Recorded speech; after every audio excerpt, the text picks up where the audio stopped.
Aujourd'hui, on s'intéresse à une force invisible et qui façonne notre monde, l'énergie thermique.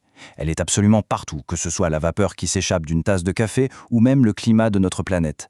Et pourtant, elle cache un secret assez fascinant, un secret qu'on observe tous les jours sans même s'en rendre compte. Pour percer ce secret, on va commencer par une énigme du quotidien. Une observation toute simple que tout le monde a déjà faite, mais dont l'explication scientifique est, assez surprenante. C'est le mystère de la glace qui fond. Imaginez l'expérience, c'est très simple. On prend un verre rempli de glaçons et on le chauffe doucement. Bon, la glace fond, jusque-là c'est logique.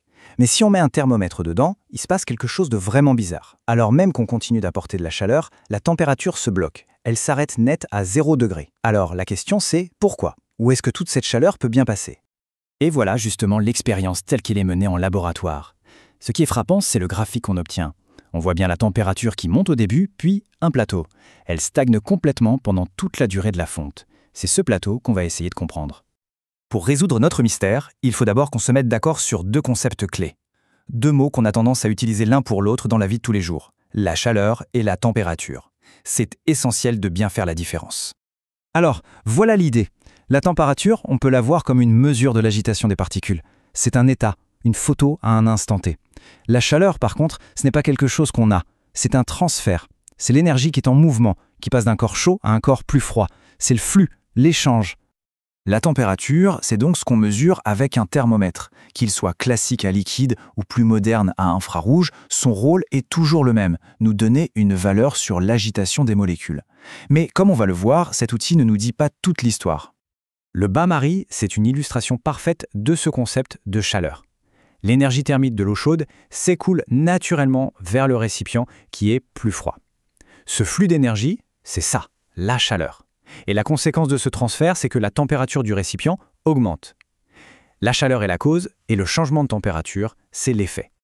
Parfait, maintenant qu'on a bien cette différence en tête, on peut revenir à notre verre de glaçon. On est bien équipé pour enfin résoudre ce mystère de la température qui se bloque. Et voici notre pièce à conviction principale, ce fameux graphique. Regardez bien.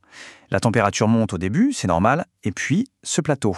Elle reste bloquée à 0 degré Celsius et elle n'en bouge plus pendant un bon moment, alors qu'on continue, je le répète, de fournir de la chaleur.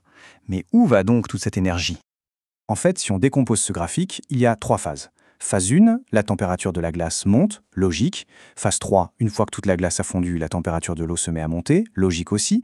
Mais au milieu, il y a cette fameuse phase 2, notre plateau. Ici, toute l'énergie qu'on ajoute ne sert plus à agiter les molécules. Non, elle est entièrement utilisée pour casser les liaisons solides entre elles. C'est un peu comme si on utilisait toute sa force pour ouvrir une porte bloquée. Tant que la porte n'est pas ouverte, on ne peut rien faire d'autre. Et ce phénomène incroyable, ça porte un nom, la chaleur latente.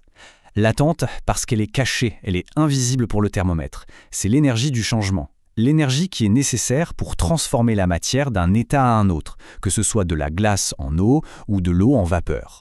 Et bien sûr, les scientifiques ont mis ça en équation. Ça donne Q égale M fois L. Ça a l'air compliqué, mais ça veut simplement dire que la quantité d'énergie nécessaire, Q, dépend de deux choses. La masse de glace qu'on a, M, et une valeur L, qui est une sorte de force de la serrure propre à chaque matériau. Ok, mais ce principe n'est pas juste une curiosité de laboratoire qui ne s'applique qu'aux glaçons. Pas du tout. Il s'applique à tous les changements d'état de la matière et il est à la base d'applications bien réelles et très, très ingénieuses. Ce principe de chaleur latente ne se limite pas à la glace qui fond.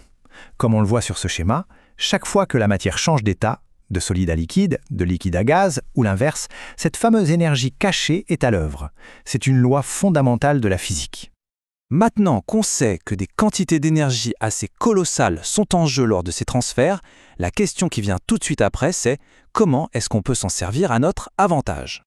Eh bien, voici un exemple brillant d'ingéniosité qui utilise ce principe de transfert thermique, le puits canadien.